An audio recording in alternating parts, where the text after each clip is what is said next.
Hello, everyone. Welcome. Hormones, hormones, hormones. Here we are again. So, hormone health and contraception. Your body, your choice. Hey, you may have seen my reel from earlier this week on Instagram and on Facebook around contraception and all of the challenges that we can face around contraception and making choices and what's right for our body and what's going to suit us when it comes to convenience and our life and where we are currently. So you might be sitting there feeling so overwhelmed by all the options out there. You might actually be having cycle issues, so that's a reason why you've gone on contraception, or you might be considering contraception because you're having cycle issues. Maybe you're at the total other end of the spectrum and you've come through being on contraception, you're going through menopause, maybe you're having issues like wherever you are, not wanting to fall pregnant, coming off and wanting to fall pregnant. So wherever you are, this Wellness Wednesday is intended to support us all, no matter where we are at any stage of our hormone cycle, I was about to say, our hormone stage journey in our life. But also, I really want to share with you guys some conversations that have been coming up around what are the best options. And I'll go through and I'll share some stories to start with to help with that. So for those of you who are, more interested in this topic. So I was actually on the contraceptive pill for 12 years, from about age 16 onwards. And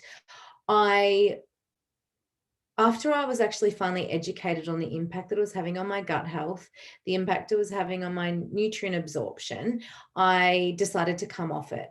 And each to their own, I'm just sharing my story. There's no right or wrong with this, okay? I want to get that clear. And first and foremost, it can cause a lot of stress for a lot of women making these decisions. So first and foremost, be gentle on yourself.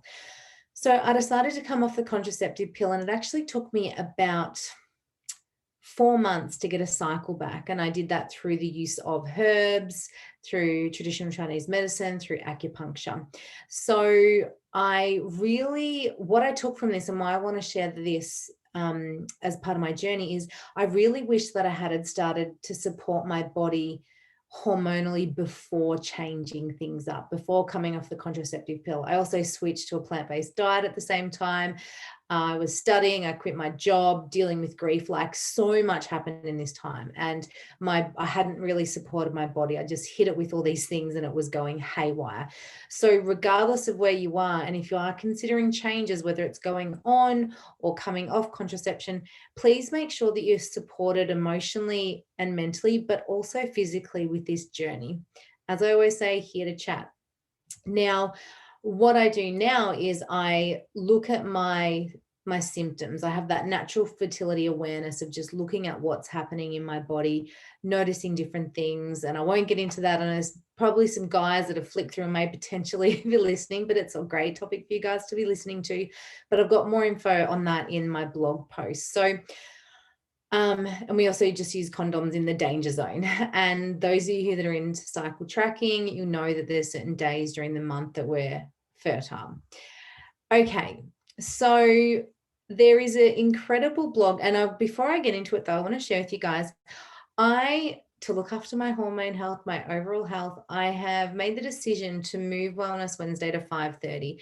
I've got all my uni schedule all happening and consolidated, and I've been umming and ahhing about this for ages. And I thought, if I'm going to walk the talk and be true to what I preach, I need to do this because there's days where I'm going from 8 till 8 and it's just not sustainable and it's not healthy. None of us should be doing that. So I've decided to bring it back earlier so I can have early nights, because I am coaching later some nights. So there's me giving myself permission to do what's right for my body and mind. And so that will give you guys permission to do what's right for your mind and body.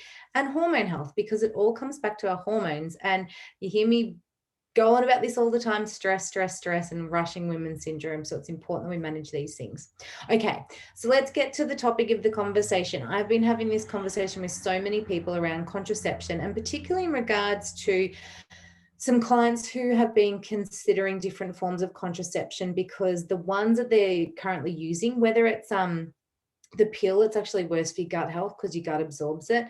Anything like Marinas or Implanon or copper IUDs, things like that, they're less harsh on your gut health, but they're still, all of these options, apart from the copper IUD, it works as more of a physical thing, but still anything that alters your cycle and your hormones is not natural. So if you're someone that's looking for something completely natural, that natural fertility awareness, Billings method, we really want to look at our signs and symptoms, is the way to go with it.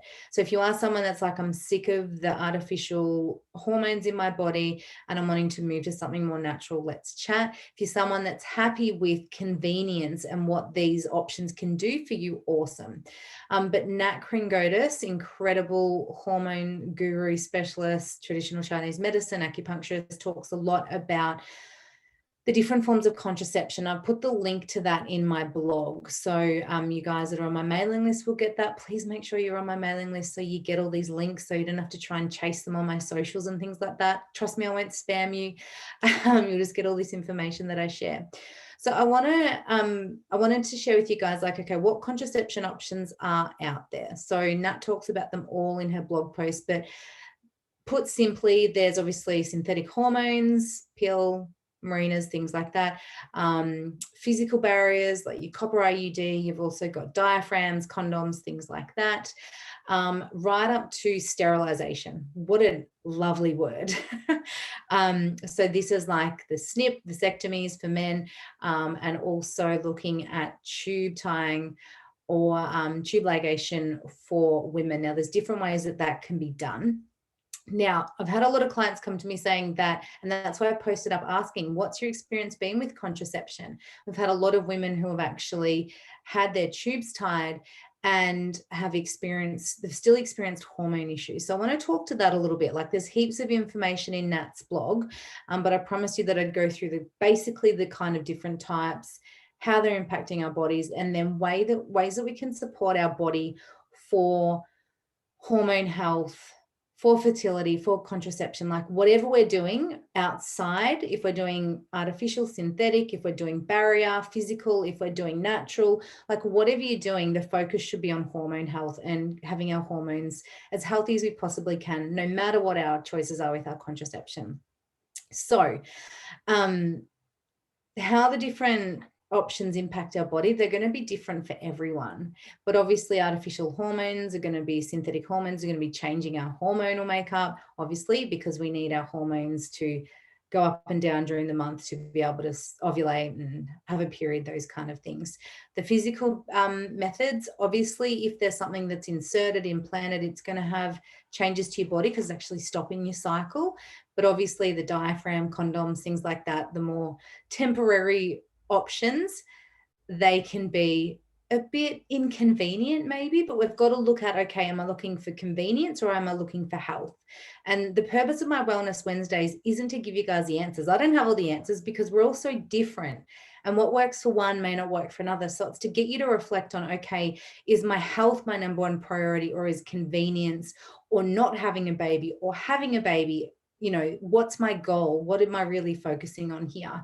So really considering that, because no matter what we do, apart from like your diaphragms, your condoms, the things that don't alter your cycle, they're the things that are going to be most supportive of your hormone health. That said, if you are on forms of contraception and things like that, then I'm more than happy to share with you guys ways to support your body to be able to do that. Now, I want to talk to the point of sterilization or tube tying, because this seems like a really good option, because it's like, well, it's not putting artificial hormones into my body, tick. It's convenient, tick. I don't have to worry, tick, but it's forever.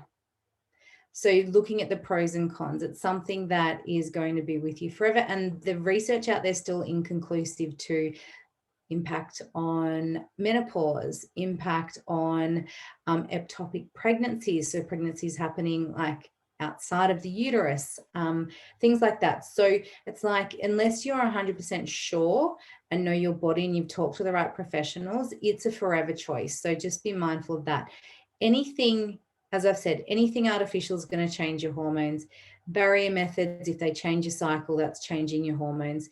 If anything changes the structure of your body, it's going to change the function, because every single piece of our body, every little tiny cell, it all has a specific structure. So what it actually is, the physicality of it, which gives it its specific function. So what it's designed to do in our body. So all of our reproductive parts are there to do certain things in our body. So obviously go change those, it's going to change different things. So it's going to stop the production of, or it's not going to stop the production, but the egg coming down the tube and hormones going through and things like that. So not enough research out there, or inconclusive or conflicting information. So this may not help, but I'm just hoping that you guys can start to reflect on where you are and what's going to be important to you, and start to do your own research and chat to health professionals, hormone specialists in those areas. Okay, so if you haven't seen it yet, I'm just going to grab it up. Because I posted up yesterday on my Instagram and also on my Facebook a little infographic. I'm loving these infographics. Hope you guys are too. And what it has on it, I'm not sure if I can actually do that with my Facebook, but I'm going to see how I go.